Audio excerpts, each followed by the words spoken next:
por intuição, que era uma intuição fortíssima em Platão, a partir do estímulo provocado pelo Sócrates. Olha só que coisa interessante. E aí nasce Kardec com toda essa bagagem, né? E vem dizer para nós, olha, essas ideias já estavam lá. Então, olha só o que os espíritos estão dizendo para a gente, que maravilha. E a gente não sabe ainda elaborar devidamente essa doutrina espírita, né, pessoal?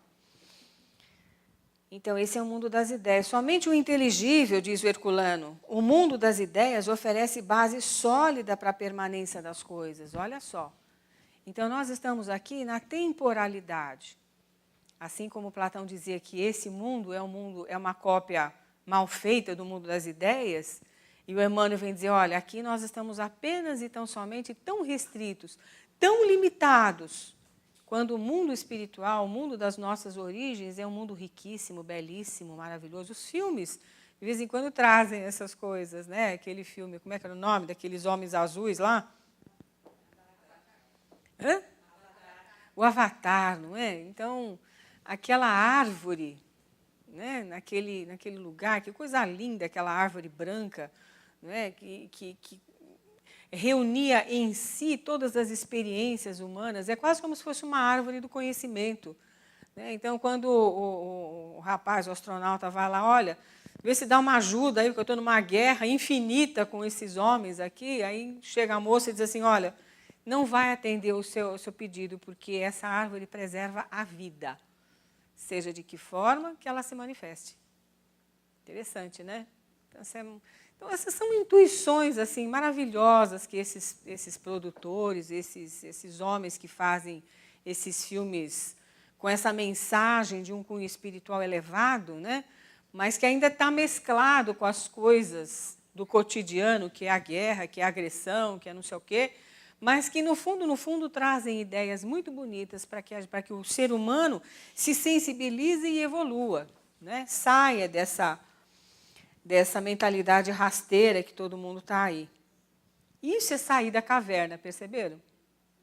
Então, esses filmes são grandes incentivadores para que o povo saia de dentro da caverna. Olha, saia do apego, do dogma, dos padrões estabelecidos, do consumismo, do materialismo, do niilismo, né? Quase como se a gente vivesse assim e vislumbrasse a verdade daquele jeitinho ali, com medo dela, né?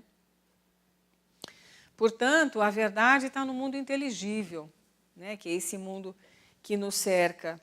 É uma luz que está ali, mas que, por enquanto, não encontra definição nos nossos padrões. A proposta da metafísica platônica é a libertação radical dos sentidos e do sensível. Dá para a gente viver assim? O Aristóteles vai dizer que não. Olha, sinto muito, tua teoria é muito linda, mas eu tenho que considerar o mundo da concretude. E é quando ele vai desenvolver as ciências, né? As diversas ciências, que na época dele não estava departamentalizado como está hoje, né? Biologia, física e etc. Mas ele vai dizer, ó, a gente precisa das duas coisas. A gente precisa desenvolver o mundo do sensível e junto com o mundo do inteligível, né? Mas o Platão não queria saber do aqui e do agora, não.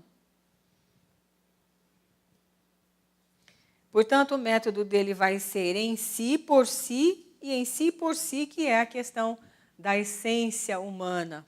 Você vai se desenvolver por si mesmo. Por exemplo, o que uma paisagem dessas diz a vocês? Vamos lá.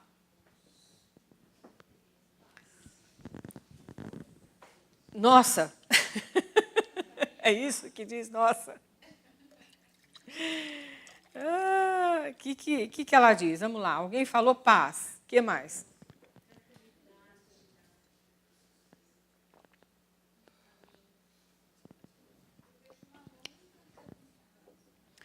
Uma longa caminhada. Ah, mas aí vai te dar um cansaço imenso. Ah, uma boa longa caminhada. Aí melhorou. Tem que usar tênis. Momento de transformação. Gente, natureza. Folhas amarelas. Nossa, olha só. Isso é poesia, hein, João? Não é? Teve uma matéria na televisão ontem que falou sobre a necessidade que a gente tem de natureza, quase como se fosse uma coisa de respirar, né? A gente tem necessidade de natureza. Por isso que o ser humano está malvado, porque ele tirou a natureza de si, né? Mas não é uma maravilha isso? Então, o Platão dizia que isso aí não tinha grande importância, não. Só que o Aristóteles veio depois e falou assim, olha, claro que tem importância, porque como é que você se sente, né, num ambiente como esse, por exemplo? Nessas árvores maravilhosas no outono, que remetem à ideia do outono da vida, por exemplo, né?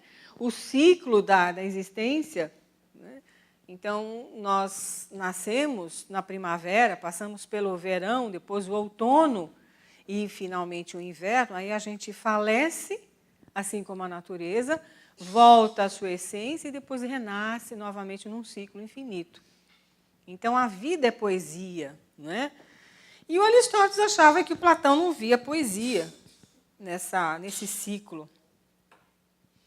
Mas o Platão dizia assim, você está achando que é bonito, Aristóteles, mas por que esse objeto, por exemplo, é belo? Por que a natureza é bela? É apenas uma aparência externa.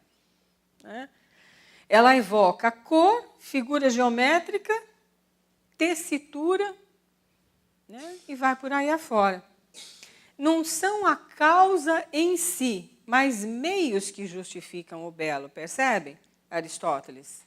Então, o que você está vendo é a projeção de um belo muito maior ainda. O que você está achando que é bonito é apenas a projeção mal feita daquilo, da essência que deve ser muito mais bela. Aí Aristóteles falou, bom. Né?